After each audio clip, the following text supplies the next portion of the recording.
നമസ്കാരം. കേരള രാഷ്ട്രീയത്തിൽ ഏറെക്കാലമായി ചർച്ചയാകുന്ന CMRL എക്സാലോജി കേസ് വീണ്ടും നിർണായക ഘട്ടത്തിലേക്ക് കടക്കുകയാണ്. മുൻ മുഖ്യമന്ത്രി പിണറായി വിജയന്റെ മകൾ വീണ വിജയനും അവരുടെ കമ്പനിയായ എക്സാലോജി സൊല്യൂഷൻസും ഉൾപ്പെടുന്ന സാമ്പത്തിക ഇടപാടുകളെ കുറിച്ചുള്ള അന്വേഷണം കൂടുതൽ വ്യാപിക്കുമ്പോൾ പുതിയ വെളിപ്പെടുത്തലുകളും രാഷ്ട്രീയ ആരോപണങ്ങളും ഉയരുകയാണ്. CMRL എന്നറിയപ്പെടുന്ന കൊച്ചിൻ മിനറൽസ് ആൻഡ് റൂട്ടൈൽ ലിമിറ്റഡും വീണ വിജയന്റെ IT സ്ഥാപനമായ എക്സാലോജി സൊല്യൂഷൻസും തമ്മിലുള്ള സാമ്പത്തിക ഇടപാടുകളാണ് അന്വേഷണത്തിന്റെ അടിസ്ഥാന വിഷയം. അന്വേഷണ ഏജൻസികൾ പരിശോധിക്കുന്ന പ്രധാന ആരോപണം സേവനങ്ങൾ നൽകാതെയാണ് എക്സാലോജി കമ്പനിക്ക് കോടിക്കണക്കിന് രൂപ കൈമാറിയതെന്നതാണ്. ആദ്യം ആദായ നികുതി വകുപ്പിന്റെ പരിശോധനകളിലും പിന്നീട് സീരിയസ് ഫ്രോഡ് ഇൻവെസ്റ്റിഗേഷൻ ഓഫീസിന്റെ അന്വേഷണങ്ങളിലും ഈ ഇടപാടുകളെ കുറിച്ച് സംശയങ്ങൾ ഉയർന്നിരുന്നു. തുടർന്ന് കള്ളപ്പണം വെളുപ്പിക്കൽ തടയൽ നിയമത്തിന്റെ പരിധിയിൽ എൻഫോഴ്സ്മെന്റ് ഡയറക്ടറേറ്റും അന്വേഷണം ആരംഭിച്ചു. ഇതെല്ലാം ചേർന്ന് കേസ് കേരളത്തിലെ ഏറ്റവും ശ്രദ്ധേയമായ രാഷ്ട്രീയ നിയമ പോരാട്ടങ്ങളിലൊന്നായി മാറിക്കഴിഞ്ഞു.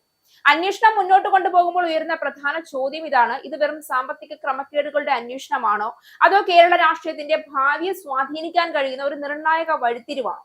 കേരളത്തിൽ സാമ്പത്തിക ക്രമക്കേടുകളുമായി ബന്ധപ്പെട്ട കേസുകൾ മുൻപും ഉണ്ടായിട്ടുണ്ട്. എന്നാൽ ഈ കേസിനെ വ്യത്യസ്തമാക്കുന്നത് അതിന്റെ രാഷ്ട്രീയ പ്രാധാന്യമാണ്.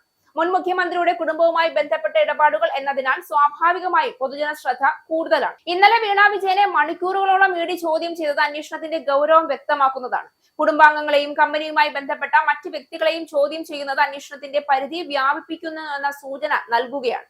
ഈ കേസ് നിയമപരമായ വിഷയത്തെക്കാൾ രാഷ്ട്രീയ ചർച്ചകൾക്ക് കൂടുതൽ ഇന്ധനം നൽകുന്നുണ്ട്. ഭരണകക്ഷി ഇതിനെ ഭരണത്തിന്റെ വിശ്വാസ്യതയെ ബാധിക്കുന്ന വിഷയമായി ഉയർത്തിക്കാട്ടുന്നു. പ്രതിപക്ഷമാകട്ടെ കേന്ദ്ര ഏജൻസികളെ ഉപയോഗിച്ചുള്ള രാഷ്ട്രീയ വേട്ടയാടലാണ് ഇതെന്ന് ആവർത്തിക്കുന്നു. കേരള രാഷ്ട്രീയത്തിൽ കഴിഞ്ഞ ഒരു ദശാബ്ദമായി കേന്ദ്ര അന്വേഷണ ഏജൻസികളുടെ ഇടപെടലുകൾ വലിയ വിവാദങ്ങൾക്ക് വഴിവെച്ചിട്ടുണ്ട്. സ്വർണ്ണക്കടത്ത് കേസ് മുതൽ ലൈഫ് മിഷൻ വിവാദം വരെ നിരവധി കേസുകളിൽ ഇതേ വാദപ്രതിവാദങ്ങൾ ഉയർന്നിരുന്നു. CMRL എക്സാലോജി കേസും ഇതേ രാഷ്ട്രീയ പശ്ചാത്തലത്തിലാണ് ഇപ്പോൾ വിലയിരുത്തപ്പെടുന്നത്. കേസിനെ പൊതുചർച്ചയിലേക്ക് ശക്തമായി കൊണ്ടുവന്നവരിൽ ഒരാളാണ് ഷോൺ ജോർജ്. കേസുമായി ബന്ധപ്പെട്ട ആരോപണങ്ങൾ പൊതുസമൂഹത്തിന് മുന്നിൽ നിരന്തരം അവതരിപ്പിച്ച അദ്ദേഹം അന്വേഷണത്തിന്റെ ആവശ്യകത ഉയർത്തിക്കാട്ടുകയും ചെയ്തിരുന്നു. എന്നാൽ കേസിനെ കുറിച്ചുള്ള പരസ്യ പ്രസ്താവനകളുമായി ബന്ധപ്പെട്ട് നിയമപരമായ തർക്കങ്ങളും ഉണ്ടായിട്ടുണ്ട്. കോടതി ഇടപെടലുകളും ഹർജികളും കേസിന്റെ മറ്റൊരു വശം തുറന്നുകാട്ടി.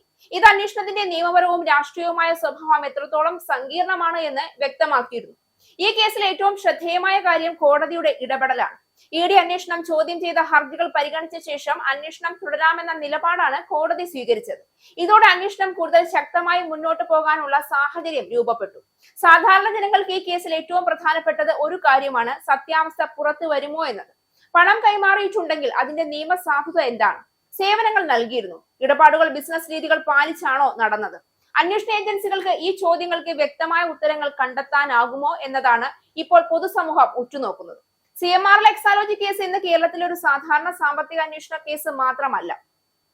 ഭരണത്തിന്റെ വിശ്വാസ്യത, അന്വേഷണ ഏജൻസികളുടെ സ്വാതന്ത്ര്യം, രാഷ്ട്രീയ ഉത്തരവാദിത്തം, പൊതുജന വിശ്വാസം എന്നിവയെല്ലാം പരീക്ഷിക്കപ്പെടുന്ന ഒരു സംഭവ വികാസമായി ഇത് മാറിക്കഴിഞ്ഞു. അന്വേഷണം ഏത് ദിശയിലേക്ക് നീങ്ങിയാലും അന്തിമ വിധി കോടതികളുടേതായിരിക്കും. എന്നാൽ അതുവരെ കേരള രാഷ്ട്രീയത്തിലെ പ്രധാന ചർച്ചാ വിഷയമായി ഈ കേസ് തുടരുക തന്നെ ചെയ്യും. കാരണം ഇവിടെ അന്വേഷിക്കപ്പെടുന്നത് വെറും സാമ്പത്തിക ഇടപാടുകൾ മാത്രമല്ല, അധികാരവും ഉത്തരവാദിത്വവും തമ്മിലുള്ള ബന്ധം കൂടിയാണ്.